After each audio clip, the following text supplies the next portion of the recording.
So my fragrance of the day, and the fragrance that I'm reviewing for you today, is Floris Bergamotto Positano. This was actually the basis for the royal wedding fragrance. So the recent wedding between Meghan and Harry, their fragrance was based around this. So it was made by Floris with this just customized for their personal tastes. So that's kind of exciting, and I was really glad to be able to get hold of this miniature bottle. I think this one is 14 millilitres, and I thought I would give it a review and also maybe talk a little bit about how I would scent Meghan and Harry myself if I was their fragrance consultant, which, let's face it, would be a dream job. So let's go on and spray some of this. I'll put the notes on the screen for you. I'll tell you straight away. Oh, I think I got some in my eyes then. I tell you straight away that it is definitely a fresh and slightly feminine opening. It smells like orange blossom, maybe a touch of neroli, various citrus notes, lemon, maybe orange. Just smells kind of pretty citrusy in a cologne style manner. We'll say that for now. There's a sweetness there. It does smell a little bit like there could be some sugar in there.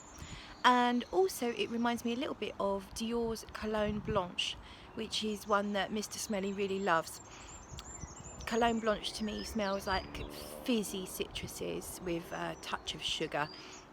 And I kind of get a very similar feel from this fragrance at the moment, but I have tested it on skin before and I do know that it changes, but I'll talk to you about those changes in the next clip. So I'm back from my overtime. About 4 hours has now passed. It's 2 p.m. and what I noticed is the fragrance mellowed down. So the bright citruses mellowed down in the first 45 minutes to become more smooth, less sharp, fizzy and bright. The floral elements, it feels like white florals, kind of like neroli, orange blossom, that kind of thing. They remained quite strong still. It felt like the florals overtook the citruses. Citruses took a back seat and the florals kind of overtook. Then I noticed some sort of woodsiness coming in. About an hour into wearing it, I noticed some ISO-E-like note, which started off quite light, like a sweet cedar, musky woodsiness. Started off kind of light and then got a little bit stronger as time went by. ISO-E, which I think it probably is a lot of ISO-E in there, it creeps in and it kind of tempers that sweetness. But what also happens is a vanilla starts to come through. So on my skin, it was about 3 hours in that I realised there was a vanilla-y note, and it actually smelt to me a little bit like cream soda, if you know that drink, which is a very creamy lemonade kind of drink. Could also be, if you imagine a big glass of lemonade with a big scoop of vanilla ice cream in it, it's kind of like that, but still with the citrusy white florals going on, as well as the woodsy, cedary muskiness. So yeah, so we are, as I say, kind of about 4 hours in, and I'll give you a little further update once I've got one. So my final instalment on Bergamotto Positano. Basically, it has not really changed that much since I last spoke to you. We are now at the end of its journey. It has become a skin scent. Just a mild, sweet woods with a touch of a little bit of a hint of the white florals, a little bit musky.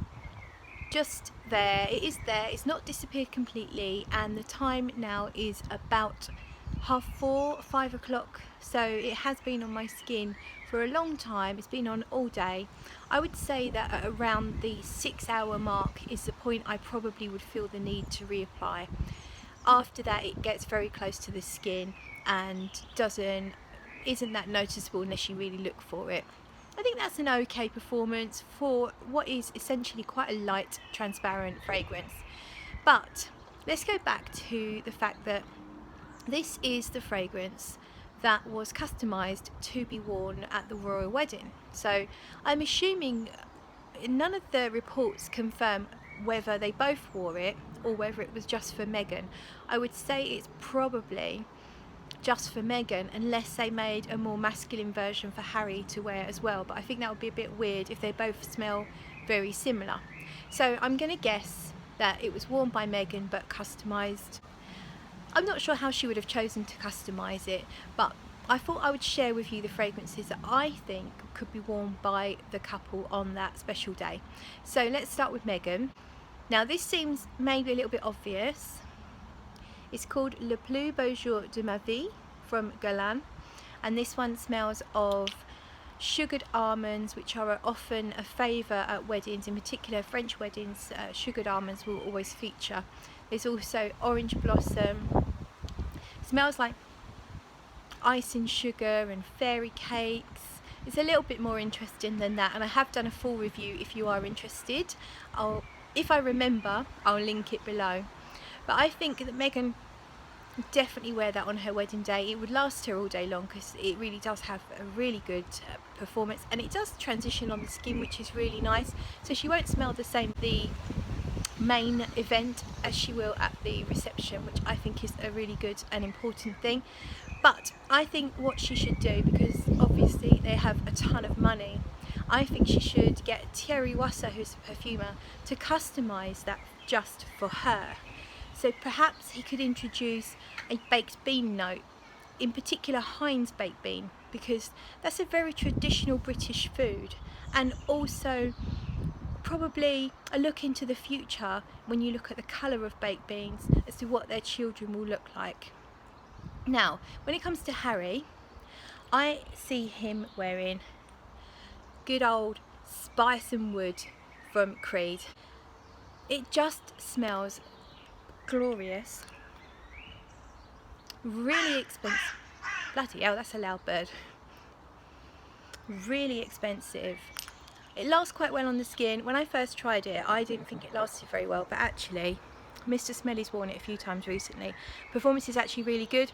A really beautiful, mildly spicy, woodsy fragrance with that typical Creed kind of dry down, that salty ambergris note that's in most of the Creed fragrances. It does smell extremely expensive, a really, really nice fragrance, perfect for a groom. But also when you look into the dubious history of the Creed house and its alleged ancestry, I think there may be a little bit more in common with Creed and Prince Harry than just the majestic smell. So I'm going to leave it there, and I'll catch you in the next video.